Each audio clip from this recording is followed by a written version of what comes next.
Back in 2021, our food systems were responsible for around 34% of greenhouse gas emissions.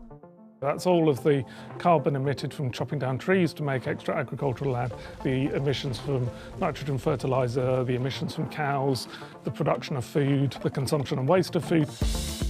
Research began to move away from synthetic fertilisers which produced nitrous oxide, a greenhouse gas 300 times more potent than carbon dioxide.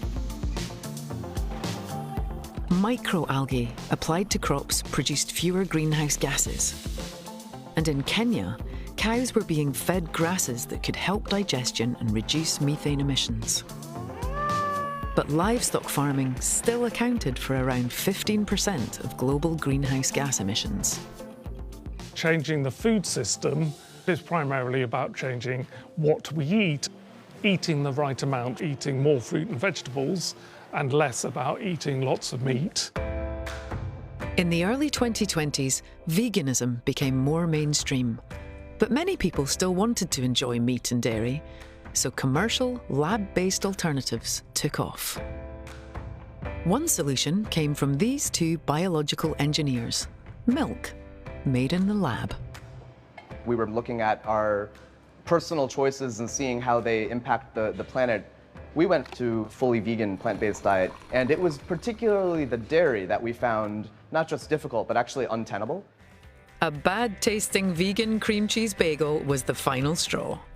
It had the flavor, the texture, the smell of cardboard. Why is this the best that the world can do? We've been working on something that is delicious and gives you that creamy, indulgent experience, and I believe we've cracked it. It's the same exact whey protein that you'd normally find in cow's milk, even though it didn't come from an animal.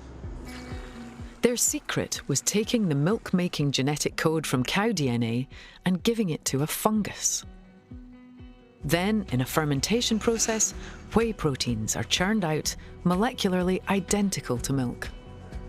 It's been tremendously exciting to work on something that we know has a measurable positive impact on the environment. Compared to cow's milk, their lab-based milk can cut at least 85% of carbon emissions. Wow! This tastes like ice cream. I don't think that I would ever give up ice cream completely, but I would love to start substituting when I can't find a sustainable local option.